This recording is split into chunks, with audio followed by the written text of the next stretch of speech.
بسم اللہ الرحمن الرحیم۔ السلام علیکم۔ قبر کی دلہن۔ آفس سے چھٹی کے بعد ساحل گھر کی طرف جا رہا تھا۔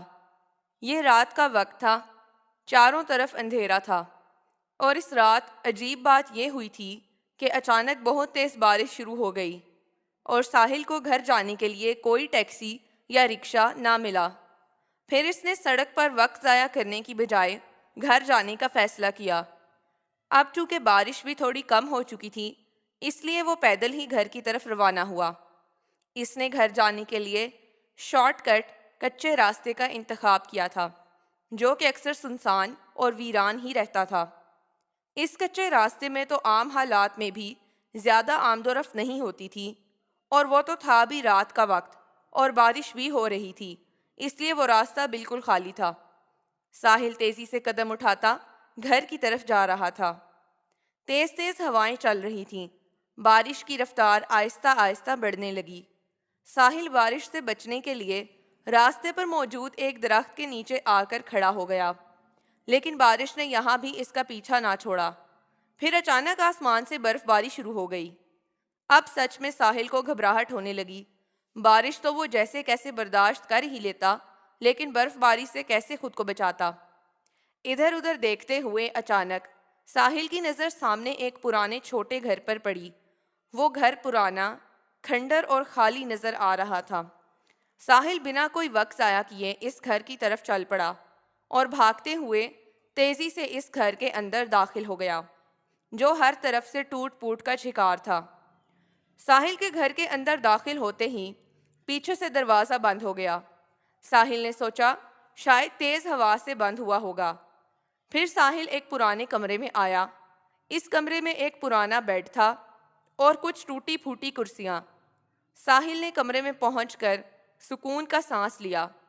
اب کم از کم یہاں بارش اور برف باری سے تو وہ بچ سکتا تھا۔ ساحل کو اس کمرے میں ایک عجیب خوشبو کا احساس ہوا۔ بارش کی رفتار بڑھتی چلی جا رہی تھی۔ ساحل وہیں کمرے میں بیٹھا بارش ختم ہونے کا انتظار کر رہا تھا۔ اس کو اس کمرے میں بیٹھے ہوئے 10 منٹ کے قریب ہو گئے کہ اچانک اس کو ایک لڑکی کے ہنسنے کی آواز آئی۔ ساحل کافی حیران ہوا اور اس نے کھڑکی کے باہر دیکھا، لیکن باہر کوئی نہیں تھا۔ ہر طرف بارش اور پانی تھا۔ ساحل ایک بار پھر کمرے میں آ کر بیٹھ گیا۔ اسے اپنا وہم لگا۔ 2 منٹ بعد ساحل کو ایک لڑکی کے رونے کی آواز آئی، جیسے کوئی آہستہ آہستہ سسک رہا ہو۔ ساحل اٹھ کر ایک بار پھر باہر دیکھنے لگا، لیکن باہر کوئی نہیں تھا۔ ساحل ایک بار پھر آ کر بیڈ پر بیٹھ گیا۔ اسے وہ گھر کافی عجیب لگ رہا تھا۔ اس نے سوچا جیسے ہی برف باری ختم ہوگی وہ فوراً یہاں سے نکل جائے گا۔ پتہ نہیں وہ آوازیں کس کی تھیں۔ پھر اچانک آسمانی بجلی چمکی۔ باہر گھر کے آنگن میں روشنی ہوئی، اور اس روشنی میں ساحل نے دیکھا گھر کے بالکل آنگن میں ایک درخت کے نیچے بہت بڑی قبر تھی، جو کہ بہت پرانی معلوم ہو رہی تھی۔ ساحل نے حیران ہو کر اس قبر کو دیکھا۔ وہ قبر گھر کے آنگن میں کیوں تھی اور وہ کس کی خبر ہو سکتی تھی؟ ایک بے اختیار سی کیفیت میں ساحل کھڑا ہوا اور گھر کے آنگن میں موجود اس قبر کی طرف بڑھنے لگا۔ قبر کے پاس پہنچ کر ساحل اس قبر کو غور سے دیکھنے لگا۔ اس قبر پر ایک تختی لگی تھی۔ وہ کسی لڑکی کی قبر تھی جس کا نام نشودرا تھا، اور وہ کوئی 100 سال پہلے مر گئی تھی۔ لیکن اتنی پرانی قبر اس گھر کے آنگن میں کیسے؟ اس قبر کے پاس ایک چراغ رکھا ہوا تھا اور ماچس بھی۔ ساحل نے سوچا کمرے میں اندھیرے پہ بیٹھنے سے بہتر ہے یہی چراغ کمرے میں لے جا کر روشنی کرے۔ یہی سوچ کر ساحل نے وہ چراغ قبر کے پاس سے اٹھائی اور اندر کمرے میں لے آیا۔ ساحل وہ چراغ جلانے ہی والا تھا کہ اچانک ساحل کو ایک لڑکی کی آواز سنائی دی۔ تم آ گئے، میں 20 سال سے تمہارا انتظار کر رہی تھی۔ ساحل نے گھبرا کر آواز کی طرف دیکھا، لیکن کمرے میں کوئی نہیں تھا۔ اب ساحل کو گھبراہٹ ہونے لگی۔ اس نے ماتھے سے پسینہ صاف کیا اور ڈرتے ہوئے ادھر ادھر دیکھنے لگا۔ بارش رک چکی تھی ساحل نے سوچا اب گھر واپس چلتا ہوں۔ یہی سوچ کر وہ کمرے سے باہر نکلا۔ اچانک ساحل کو کسی لڑکی کے رونے کی آواز آئی۔ ساحل نے سامنے دیکھا تو جیسے پتھر ہو گیا۔ سامنے قبر کے پاس ایک خوبصورت دلہن ہاتھوں میں موم بتی لیے بیٹھی تھی۔ ساحل حیران ہو کر رک گیا۔ وہ دلہن اس قبر کے پاس کب آئی تھی؟ یا پھر وہ پہلے ہی قبر کے پاس موجود تھی؟ لیکن اگر وہ پہلے قبر کے پاس موجود تھی تو اس نے اسے دیکھا کیوں نہیں تھا؟ وہ دلہن مسکراتے ہوئے ساحل کو دیکھ رہی تھی۔ پھر ساحل سے بولی، مجھے یقین تھا تم ایک دن واپس آؤ گے۔ ساحل نے گھبراتے ہوئے پوچھا، کون ہو تم اور یہاں کیا کر رہی ہو؟ ساحل کی بات سن کر اس لڑکی نے زوردار کہکا لگایا اور بولی، میرے گھر میں کھڑے ہو کر مجھ سے پوچھتے ہو کہ کون ہوں میں؟ ساحل نے کچھ شرمندگی سے اس لڑکی کو دیکھا اور بولا، سوری، مجھے پتہ نہیں تھا یہ آپ کا گھر ہے۔ پھر ساحل نے اچانک پوچھا، یہ قبر کس کی ہے؟ اس دلہن نے زوردار کہکا لگایا اور بولی، میں نشودرا ہوں، یہ قبر میری تھی، میں 100 سال پہلے مر گئی۔ پھر ایک چڑیل نے کہا، 100 سال بعد ایک آدمی آئے گا اور وہ اس قبر کے چراغ کو جلائے گا اور تم اس سے شادی کر لینا، پھر تم دوبارہ زندہ ہو جاؤ گی۔ ساحل نے خوفناک انداز میں اس لڑکی کو دیکھا اور گھبراتے ہوئے بولا، مجھے اب چلنا چاہیے۔ یہ کہہ کر ساحل باہر کی طرف بڑھا۔ جب اس لڑکی نے کہا، 100 سال بعد اس گھر میں کوئی آیا ہے، اب تم یہاں سے کبھی باہر نہیں نکل سکتے۔ آہستہ آہستہ اس خوبصورت دلہن کی شکل تبدیل ہونے لگی۔ اس کے بڑے بڑے دانت نکل آئے۔ ساحل بھاگتے ہوئے گھر کا دروازہ کھولنے لگا، لیکن گھر کا دروازہ کھل ہی نہیں رہا تھا۔ وہ لڑکی باہر کھڑی ہنستی ہوئی ساحل کو دیکھ رہی تھی۔ ساحل نے دیوار پر چڑھنے کی کوشش کی، لیکن دیوار پر ہاتھ رکھتے ہی اسے کرنٹ لگا۔ وہ لڑکی بولی، یہ چڑیلوں کا گھر ہے، اب تم یہاں سے کبھی باہر نہیں نکل سکتے۔ ساحل نے جیسے اس کی بات نہیں سنی اور وہ ادھر ادھر بھاگتا رہا تاکہ اس گھر سے باہر نکل سکے، لیکن اس گھر سے نکلنے کا کوئی راستہ نہیں تھا۔ پھر ساحل ایک دوسرے کمرے میں گھس گیا اور دروازہ اندر سے بند کر دیا۔ لیکن اس کمرے میں ایک بہت بڑی بلی تھی جو بیڈ پر سو رہی تھی۔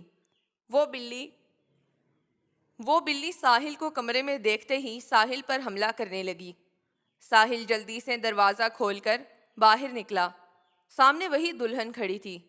اس دلہن نے ساحل سے کہا، مجھ سے شادی کر لو نہیں تو مر جاؤ گے۔ ساحل نے کہا، تم ایک چڑیل ہو اور میں انسان، ہماری شادی کبھی نہیں ہو سکتی۔ وہ چڑیل آگے بڑھی اور بولی، اگر تم نے مجھ سے شادی نہیں کی تو مر جاؤ گے۔ یہ کہہ کر وہ دلہن جو اب چڑیل بن چکی تھی آگے بڑھی اور ساحل پر حملہ کرنے کی کوشش کرنے لگی، لیکن ساحل وہاں سے بھاگا اور وہ چڑیل اس کے پیچھے بھاگنے لگی۔ چڑیل کہہ رہی تھی، مجھ سے شادی کر لو، میں نے تمہارا اتنا انتظار کیا، آج تمہیں جانے نہیں دوں گی۔ ساحل بھاگتا رہا۔ بھاگتے بھاگتے وہ ایک غار نما کمرے میں داخل ہوا، لیکن وہ کمرہ ختم ہی نہیں ہو رہا تھا۔ وہ بھاگتا جا رہا تھا، لیکن اس کمرے کا کوئی دروازہ نہیں تھا۔ پھر وہ ایک خوفناک تہہ خانے میں پہنچ گیا، جہاں ہر طرف خون کی بدبو تھی اور خوفناک کھوپڑیاں پڑی ہوئی تھیں۔ وہ دلہن ساحل کے پیچھے پیچھے کمرے میں آئی اور بولی، جب تک تم مجھ سے شادی کے لیے راضی نہیں ہوتے تم اسی تہہ خانے میں بند رہو گے۔ یہ کہہ کر وہ دلہن وہاں سے چلی گئی۔ تہہ خانے کا دروازہ خود بخود بند ہو گیا۔ ساحل کا تہہ خانے میں دم گھٹنے لگا۔ اس کی سمجھ میں نہیں آیا وہ کیا کریں اور کیسے نکلے۔ اس تہہ خانے سے باہر کس طرح نکلا جا سکتا ہے؟ ساری رات وہ یہی سوچتا رہا، یہاں تک کہ صبح ہو گئی اور وہ تہہ خانے میں بند رہا۔ صبح وہ چڑیل دلہن نشودرا ساحل کے پاس آئی۔ اس دلہن کے ہاتھ میں کچھ پرانے زیور تھے اور اس نے ساحل سے پوچھا، کیا تم مجھ سے شادی کرنے کے لیے راضی ہو؟ ساحل نے کہا، ایسا کیسے ہو سکتا ہے؟ تم ایک روح ہو اور میں انسان، ہم دونوں کی شادی کبھی نہیں ہو سکتی، تم پلیز مجھے جانے دو۔ نشودرا نے غصے سے وہ زیور پھینک دیے اور بولی، جب تک تم مجھ سے شادی کر کے تمہارا خون نہیں پیوں گی، میں اس قبر سے آزاد نہیں ہو سکتی۔ جب تک تم مجھ سے شادی کرنے کے لیے راضی نہیں ہوگے، اسی تہہ خانے میں بھوکے پیاسے سڑتے رہو گے۔ یہ حکم دے کر نشودرا تہہ خانے سے باہر نکل گئی۔ دروازہ خود بخود بند ہونے لگا۔ ساحل کے لیے اس مصیبت سے بچ نکلنے کا کوئی راستہ نہیں تھا۔ دونوں طرف کھڑی موت تھی۔ وہ بھوکا پیاسا 2 دن سے اس تہہ خانے میں بند تھا اور اب موت اسے اپنے سامنے دکھائی دے رہی تھی۔ سوچتے سوچتے اس کی آنکھ لگی اور اسے نیند آ گئی۔ ساحل نے خواب میں ایک عامل کو دیکھا اور اس عامل نے ساحل سے کہا، بیٹا تم اگر اس قبر والی دلہن سے چھٹکارا پانا چاہتے ہو تو تمہارے گلے میں جو تعویذ ہے اسے اس قبر میں ڈال دو۔ ساحل نیند سے جاگ گیا اور اس کے ماتھے پر پسینہ تھا۔ اس نے اپنے گلے میں تعویذ کو دیکھا اور فیصلہ کیا کہ اس تعویذ کو اس قبر میں ڈال دے گا۔ رات کو جب نشودرا دلہن اس کے پاس آئی اور اس نے ساحل سے اس کا فیصلہ پوچھا تو ساحل نے کہا، میں تم سے شادی کرنے کے لیے تیار ہوں، لیکن میری ایک شرط ہے، شادی ہم اس قبر کے پاس کریں گے۔ نشودرا خوشی خوشی راضی ہوئی اور ساحل کو باہر لے گئی۔ پھر نشودرا تیار ہوئی، اس نے زیور پہنے اور اس قبر کے پاس آ کر بیٹھ گئی۔ ساحل نے چپکے سے وہ تعویذ گلے سے اتار کر قبر میں دفن کر دیا۔ تعویذ دفن کرنے کے 1 منٹ بعد ہی ہر طرف دھماکے ہونے لگے، ہر طرف دھواں اٹھنے لگا۔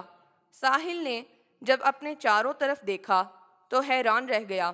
وہ کسی قبر کے پاس نہیں، ایک درخت کے نیچے کھڑا تھا اور وہ خالی گھر بھی غائب ہو چکا تھا۔ ساحل نے خدا کا شکر ادا کیا اور گھر کی طرف روانہ ہوا۔